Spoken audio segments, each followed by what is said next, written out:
something we are attracted to in this lifetime. Any modalities that kind of quote unquote come out of nowhere, we have been trained for this for lifetimes. I think that our souls remember, and we kind of, oh my gosh, it's like all our past lives kind of come forward and say like, okay, she's ready now. Like I literally felt that. It's like, oh, she's ready now to remember this.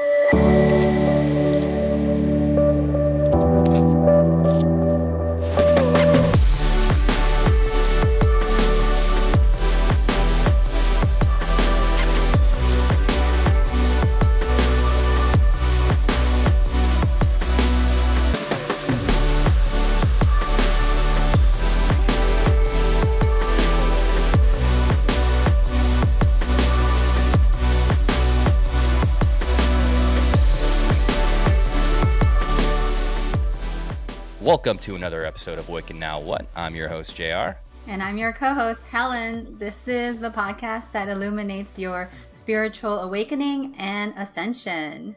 Yes, today we will be talking about Reiki with our friend, Michelle. Welcome to the show, Michelle. Thank you so much for having me here. I'm really excited to dive in. Yeah, we recorded a podcast with you for your podcast last week, so we've been getting to know each other a little bit. But since this topic discussion is around Reiki, what's your experience with Reiki? How did you get started, and how did you become a Reiki master? Yeah, wow. My journey with Reiki started 4 years ago. So it was the fall of 2018.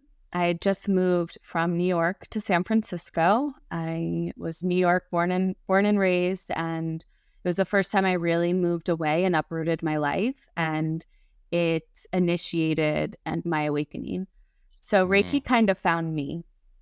I was really burnt out at my speech. I worked as a school speech therapist, and I was really burnt out from my job, and I was just looking for something. Like I was always spiritually inclined, connected, but I didn't have power to it. I wasn't empowered. I didn't have mentorship or guidance really, but it did run in my lineage. And yeah, I was just really tired and exhausted. I was getting sick a lot. And somehow I opened up Yelp and I just searched Reiki, and I didn't really know what I was doing. Looking back, it was just really soul led. Like I really couldn't, like trying to reflect back on it sometimes can be tricky because it wasn't really me. It was very channeled. And so anyway, I found my now Reiki teacher and mentor. And after one session with her, it really prompted me to begin this dedicated healing journey. And it just felt like I literally could remember the Uber drive home after my Reiki session, after that first session, and said to myself, like, this is a pivotal moment of my life. Like I knew that anything that happened before that moment was different than after that moment. And I haven't really shared this story in a while, so it's interesting to reflect back as I've moved further along on my journey. And Reiki really is energy. It's life force energy. So it's a Japanese word, REI, Rei, means universal life. And then Ki is chi, right? Life force energy. What makes our hearts beat, what makes our lungs, take in oxygen, what makes the trees grow. It's this energy that is encompassed within our planet and runs through every living thing.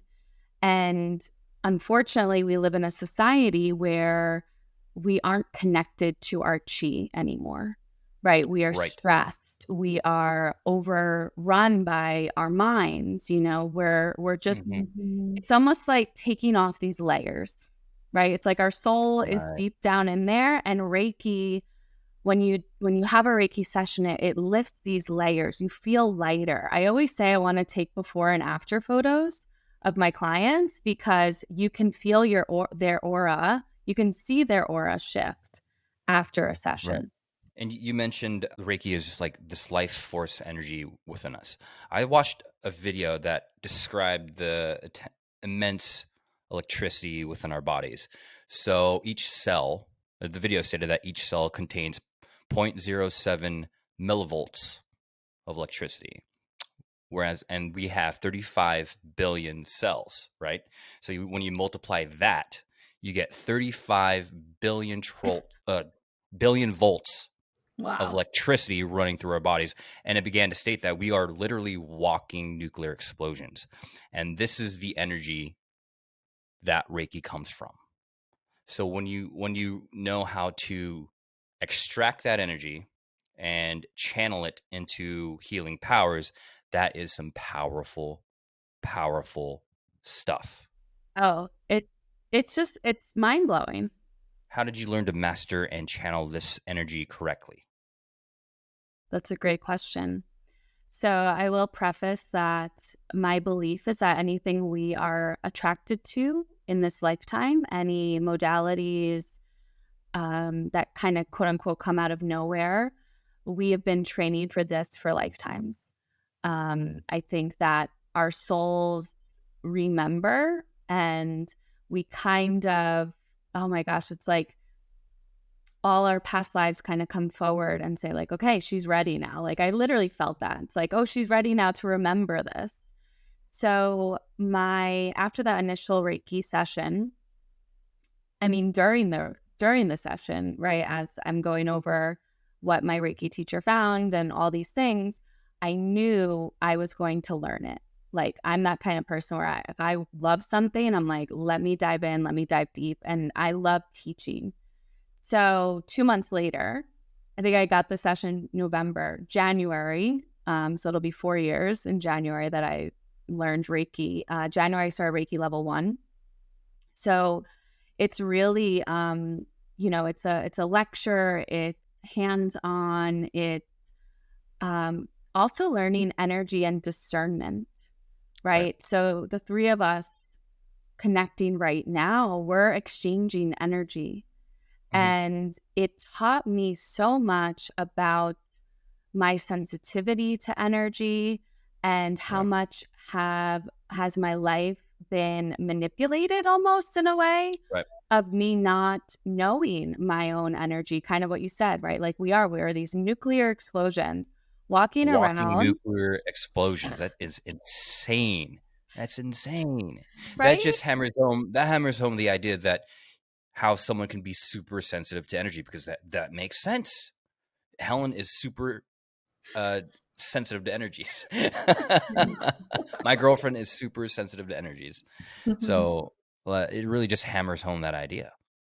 Yeah, and Reiki, I found it to be so empowering. I was always sensitive, but it manifested as anger, or it manifested as silence, or it manifested as, PMDD, right? Like PMS, like all these things in my life, because I didn't know what to do for 3 decades with that energy, right? And when I learned Reiki, I realized, oh, I can be the master of my emotions. I can be the master of my energy. If I'm going places, it's up to me to influence the energy. I don't have to be influenced by where I go, right? Because as empaths, as highly sensitive people, and I remember feeling this way, hermiting, right? It's like, well, I can't go to those places because I'm going to just take on all that energy.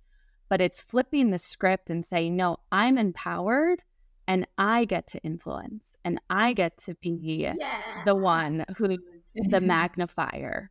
You've learned to turn off your empathic powers and saying, no, I will not take on this energy whenever you have this energy exchange, whether that be with an individual person or a group of people, or just walking through a crowd. Yeah. That takes self-mastery, right? Yeah. And I'm still learning, we're still, we're always evolving, always learning. And for me, it always happens in experiences, having experiences, negative, positive, it doesn't matter. But that's where I've really created this energetic armor, and realizing how powerful we are when we tap into it. And even if you're not Reiki certified, you are an energetic being. You have chi, you have light force energy running through you, that you can visualize energy. You can create your reality. Yeah. What was so Helen also knows a little bit about Reiki. Helen, what was your training like as well? I did level 1 and 2, and my training happened over the course of a weekend. It really, I think, opened up my third eye a lot because I saw so many visuals when I was there during the training. Right. I wasn't as open as I am today because it was my second kind of breadcrumb, because my first Mhm. breadcrumb was yoga. Right. And then at a yoga training, I got to experience Reiki, and then I decided to train. Mhm. Um, but yeah, because I learned to source from the earth too. Right. Does that sound right, Michelle? Um, and so I really felt that like the what is that called? Meta kind of like energy cycle, right? Yeah. We've been talking about our cells and the human body cells, but like because like the first thing is like ground to the energy from the earth, I felt like in such a meta way, and I Right. thought that was really expansive as somebody who is more empathic to. I think because as an empath, like when you first realize it, it feels like all the energies are like coming at you, but knowing that you can source from the earth, it makes you feel like huge. Right. Right. There's an actual measurement of how much energy the actual Earth is emitting. I don't know the number, but the Earth is definitely. I mean, it's a living sentient being. So, um, I'm curious to find out that number of how much energy the Earth is actually emitting. Yeah. That's Yeah. that's Trees interesting. started talking to me after Reiki. Trees, yeah, yeah. Trees Trees. hold so much wisdom. Trees hold. Yeah. I remember walking by, like walking to work. And yeah, I did Reiki level 1, 2 over like 3 months. Like, I would have a weekend course, and then my teacher would wait a couple of months, like for us to integrate and really process. And then Reiki level 2, I think I had a few months later. And then my mastery level was, so it was about like a 9-month container, I would say, of Right. processing and integrating. Beautiful. But yeah, I remember walking to work, and the trees just, I was hearing these Right. voices, and I'm like, oh, Yeah. like I've always been connected to nature, but Yeah. it was powerful and palpable. And at the time I was in San Francisco, and I would go on hikes to the redwoods. And I mean, Yeah. those ancient wisdom keepers have so much Oh knowledge. my So yeah, God. Oh my a God. lot. Yes. For me, it was more like crown chakra, Helen. Right. Like Okay. felt open Yeah. at a third eye. Like mine was just, I had to wear hats all the time because I just felt like my antenna was, I'm on the subway, and I'm like, I need to Right. shut this down a little bit. It's too much. Right. Which can be some of the symptoms of, say, so you raise your frequency to get to that level, and so your Mhm. broadcast is like wide open. And so, so you're inherently getting all these different frequencies blasted down on you.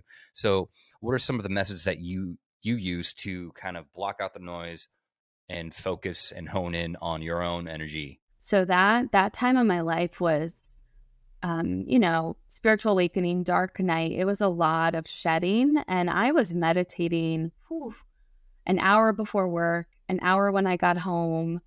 I was doing yoga 6 days a week. I was, in that phase of wanting to absorb, that Right. part of your awakening where you're just Yeah, yeah, I know a exactly what you're talking sponge. about. So if you're listening and you're in that phase, oh my gosh, it's so fun. Also, journaling was really big for Yeah. me.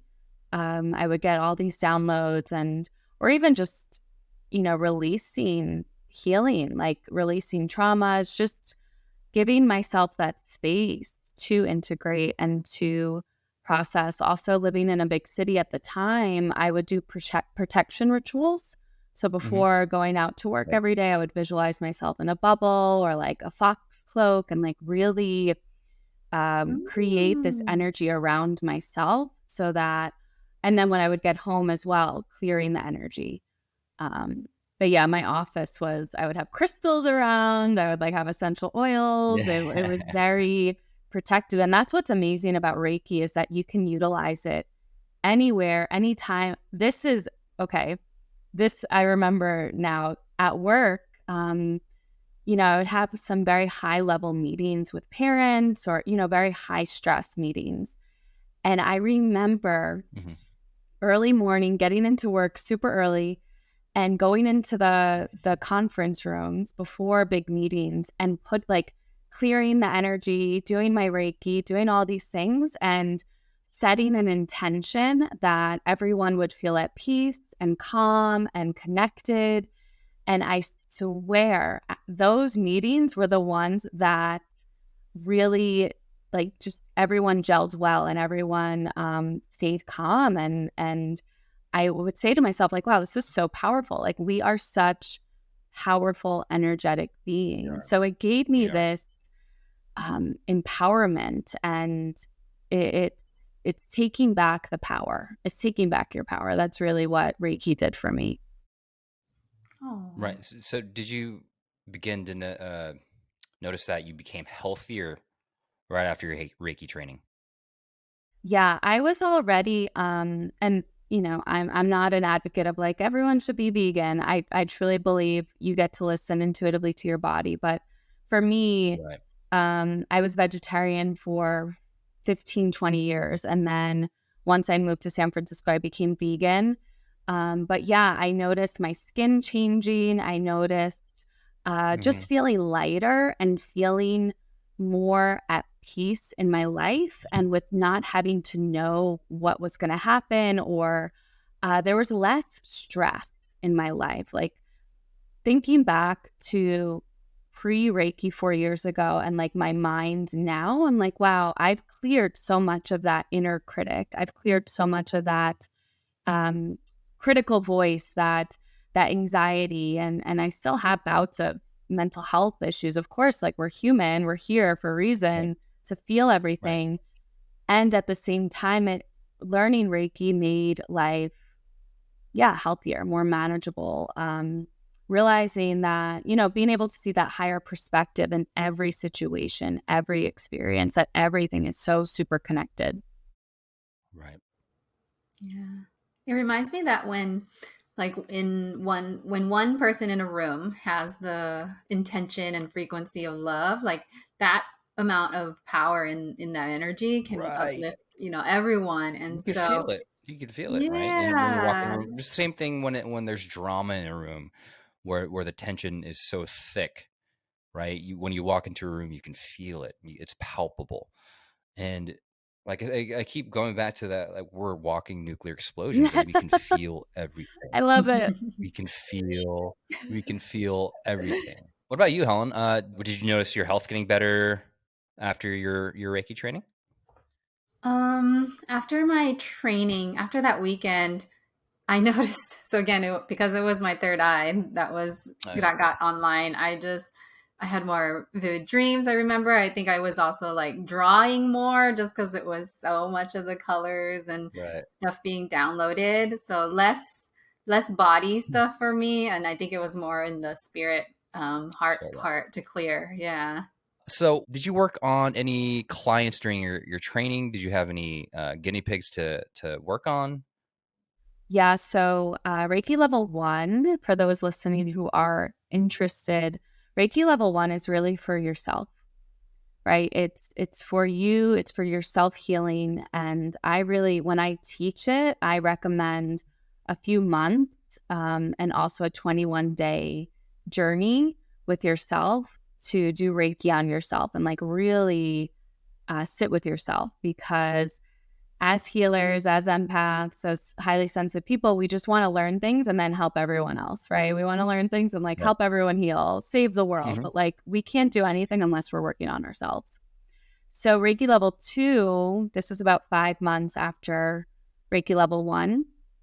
Reiki level 2, I started practicing on family members or coworkers or friends. And I would do a lot of distance healing too. So I was in San Francisco at the time, and I would get on the phone or get on a Zoom call with family, friends in New York and do Reiki. And that's where I was holy shit, this is real. I knew it was real, but sometimes those experiences are just massively expansive, and they would be oh my gosh, Michelle, I felt like you were in the room. I felt like your hands, I felt You it. were. Yeah, right? Like I felt this heat Sure. on me, or I felt this like heart opening, and it felt like you were touching my feet and Right. helping me move through these things. And it was really powerful. So I almost immediately started seeing clients like right after Reiki level 2. I was like very jazzed up to be like, okay, I want to help people. So Right. yeah, I started seeing clients after 5 months of really focusing on Reiki, and I would see them in my apartment. I started women's circles in San Francisco. Like it really No, expanded and moved like a lot of that like self-doubt. Like I just kind of dove right in. Hey everyone, I hope you're enjoying the episode so far. If you're feeling overwhelmed, confused, or frustrated with your awakening, then make sure to check out our Awakened Mastery Journey. JR and I have created a 16-week masterclass to guide you on your journey to become a healer and teacher for others in this global awakening. For more information, click the link in the show notes. Now let's get back to the episode. did you notice across, I guess, multiple clients, multiple I don't want to call them guinea pigs, but patients. Come be my Multiple guinea pig. I don't know what I'm doing yet, but Did you notice any themes, any patterns within their energetic aura, or Good. were they all different? Um, I've noticed, I'm not a big person of having a niche. I always like would get perturbed by that statement, like follow your niche, find your niche. But I have noticed that many of my clients are women who have lost their power or have like lost their voice, who Interesting. yeah, don't have, that expression, like that throat chakra. Like I healed so much of my throat chakra. The fact that I have a Right. podcast today that I'm sharing on Ah. your podcast, like it's huge. Like Right. I have found that I work with a lot of women who are also highly sensitive, who Right. are super powerful, super shamanic, but don't have the tools, right? And Mhm. then that turns inward, that turns into disempowerment. So I did notice that a lot of helping women kind of step into their own power, helping women take almost the reins back of their lives. And Mhm. lately, I think it's also because of the life I'm leading now, helping women move through transitions, helping women move through these like big, big changes in their lives, and like trusting that they're led and that they're, that by following their heart, following their soul, they'll be okay. So yeah, a lot of throat chakra, also a lot of womb, so our sacral. So Right. and you guys have probably talked about chakras on your podcast, but like that's what Reiki does. It kind of clears your main. I Mhm. mean, we have over 100 chakra points, but there's Right. Right. 7 main ones in Right. our bodies, and depending on how much energy is there, like how much imbalance is there, that's like what you really need to work on. So a lot of sacral as well for women, helping Mhm. women tap into their passions, into their creativity, and Mhm. clear their wound trauma from ancestral lineages, from Right. oh my gosh, their own lives, things that have happened to them. Walk us through an actual session. Say I walk in to your area, your practice area, your home office or something. What's the first steps that you would do to in a session? Do to me in a Mm, session. yeah. So initially, I usually give clients a questionnaire. I'm not doing Reiki healing sessions per se now. I'm doing more of the teaching. Like, so if you are interested Oh, in learning Reiki, let me know, because I really love empowering others to do it. It's almost like teaching someone how to fish rather than fishing for them. right. But this, is for anyone who's interested in getting a Reiki session. I usually give a questionnaire, asking why do you feel called to work with me? What's moving through you? What are life events that are happening for you? Do you have any questions? Because a lot of people, yeah, they need that like evidence, which I get. I'm more of a Yeah. like metaphysical person where I'm like, oh, I trust it. Like it is what it is. But some people Yep. need that like That's step by step. So yeah, usually I have a little background of my client beforehand, and it's, I'll when they come in, I can also read the energy. So when they're sharing, I'm also a medium. So sometimes past loved ones come through sessions, ancestors come through, guides come through. I mean, it's kind of a grab bag. Like, you never really know what's going to happen in, Right. in my Reiki sessions, because again, everyone has different ways of facilitating. But I have a massage table, and Reiki isn't a massage though. Reiki, I use hands-on if I'm in person with you, but I'm just Oh, lightly touching, if right. anything. Okay. And I play And it's all music. non-invasive, correct? Yeah, it's non-invasive. It's really purely energy, which, skeptics can be like, how does this work? Like, how do I know this is working? And for me, I'm such an experiential kind of person where it literally it literally changed my life. Like, learning Reiki, Mhm. having healing sessions changed my life. So um it's almost like it's hard to explain sometimes, but yeah, so they're, 30-minute, 60-minute sessions, and I just work down the body. So I start at the crown chakra. I start also setting intentions. So when I do teach Reiki, I'm really keen on intentions. We are working with other people's energy.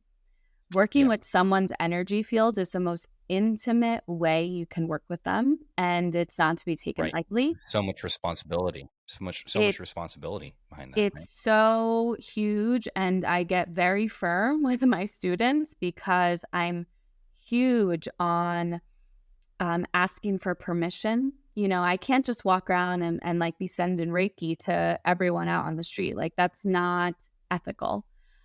So yeah, setting an intention, clearing their field first, and really just letting them know it's kind of like a meditation, just lay down, relax, and be open.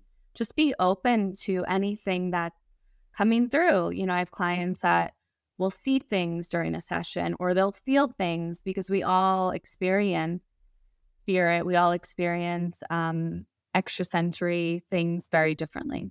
Wow. Um, can Reiki be used to treat chronic illnesses, diseases, viruses, stuff like cancer? Yeah, I mean, I think the Reiki rules are really, if someone has a broken bone, or if it's like something very tragic, or sometimes end of life, like, Reiki is so powerful. You really have to be careful with what settings you use it in. Hmm. But it is used for, illnesses. It's used for all different kinds of things. I mean, I truly believe that Reiki helped me heal my own PMS, my own cramps, and like um, Right. really like deep energies that I had for a lot of my life that I really don't experience anymore. That's amazing. Yeah. Can you tell us about the trainings that you have coming up, or like do you have containers of 21 days, or is it just like, hey Michelle, I want to really learn from you. Can we pick a 21 days? Well, you guys are getting me going. I feel like I'm in a rebirth of my business. But I feel like, Ah, yeah, Reiki's always there. And right now I do have a recorded Reiki 1 lecture. So I have a 2-hour lecture recorded. You can drop in anytime. And then after the lecture, there's an attunement process. So the attunement process is live. So if you did book, you can go to my website. You can buy the Reiki Level 1 course, and then I would do a live one-on-one attunement. And attunement is when I kind of place the symbols of Reiki in your aura. So each Oh, wow. level of Reiki has different symbols for different purposes. And yeah, that's a great way. And that's part of that 21-day journey, and I truly believe that Reiki level 1, everyone should be able to Right. access it. Everyone, I Right. mean, children, like, their Reiki is so fundamental to, or any energy work is so Mhm. fundamental to, I don't know, just being able to be a functioning, productive human, really. Yeah. Yeah. I read that Reiki, in some areas of the United States and worldwide, that it's been being integrated into some healthcare settings. Before I left the pharmacy world, some of the jobs I had it as a, hey, we should Oh my tell God, that's patients amazing. about this if they want it. I've seen them in psych centers, mental hospitals. Right. I've seen it in regular hospitals. Like, I have an aunt who's a nurse, and she's like, "Oh yeah, I was trained for Reiki in the '80s." I'm like, "Wow, that's amazing." Oh, That Yeah, is so so cool. it's definitely becoming more mainstream, which is phenomenal. Right. Right. that's cool. It was brought to the West in the 1930s by a woman named Hawayo Sakata, and it was she brought it to Hawaii, and it's been popularized ever since. Is there a national organization for Reiki certifications, or is it kind of broad, or can you get it from anywhere else? So you can get it from anywhere else. There is one though. I'm trying to think of the name of it. And I do know, oh, International Center for Reiki Training, I think is Okay. one. And then what's the other one?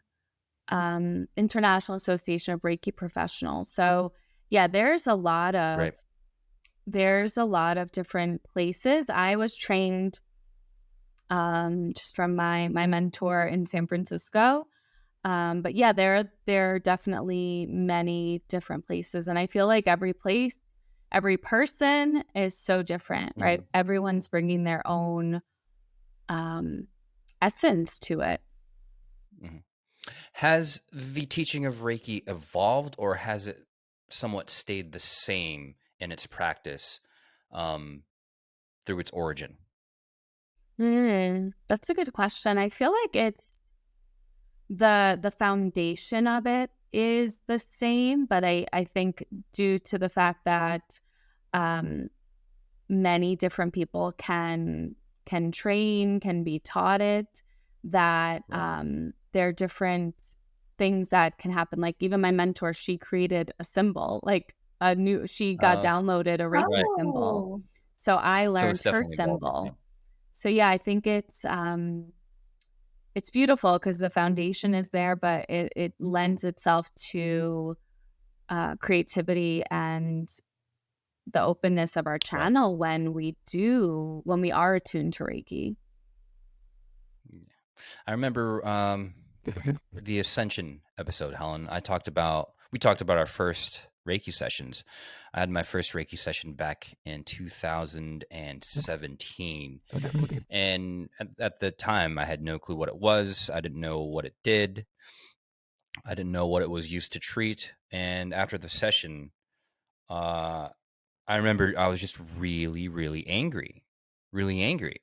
And it was because the Reiki session essentially moved all these negative energy within my meridians, within my energy centers, so that it can be moved out. And I had to experience all those lower energies for me to heal from those. And I remember I was just super angry, and I need to experience that so that I could heal from it. mm, Yeah, yeah. And that's what each Reiki experience does. is different. It Yeah. Yeah. it's almost like things get worse before they get better. And that I Yeah. learned Yeah. I learned in my training, like, there's like 30 ascension symptoms you might feel because Right. it kind of uproots the energy that has been laid Yeah. dormant for your whole That's exactly lifetime. what it did. Yep. That's exactly what it did to me. And it wasn't fun. No, it's It awakening wasn't is not fun. fun.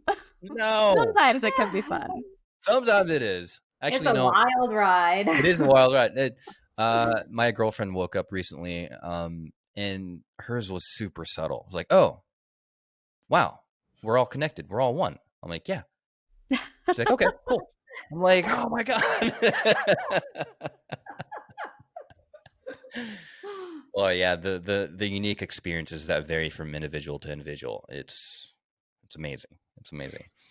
And to relate that to what Michelle you were sharing about like the evolution of Reiki, the more I look at healing modalities and learn healing modalities, I've really found that I think because we're going into the age of Aquarian, who is the individual, like there is just more individual medicine coming through. And I think it's so cool to think about, you know, the unity of all of us. And it helps, like we all need different types of healers to work with us because there's all these different facets of all of us, right? Yeah. It's just super cool.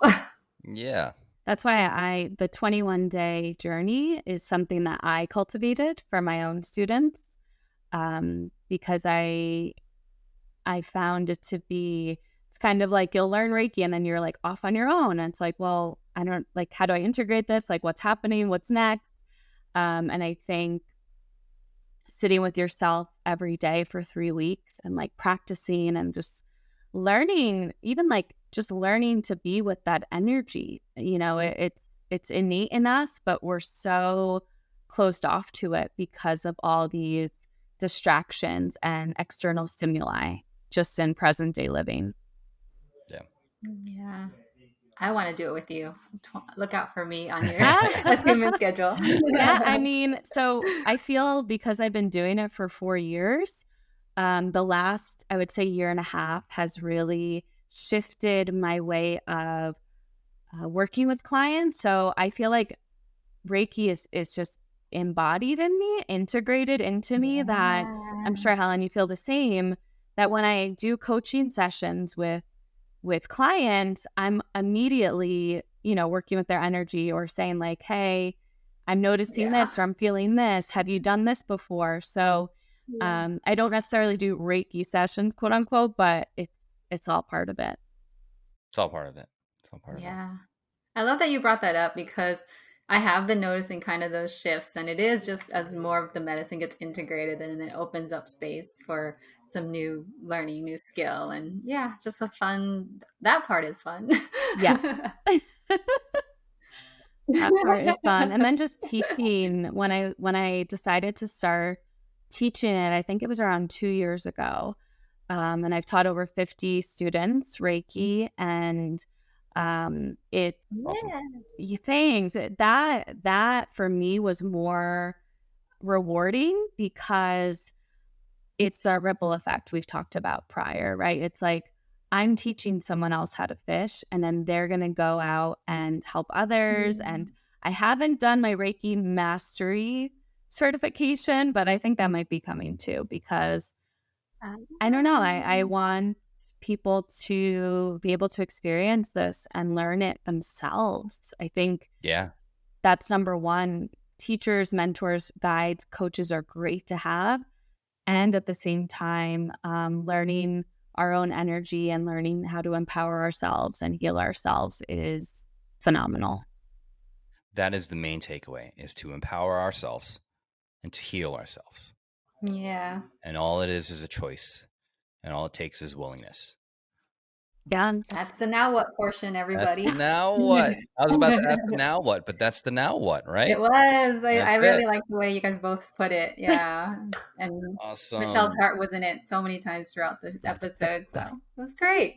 Any last parting words, Michelle? You this has been such a fun podcast. And where can listeners find you? And where can the listeners find you?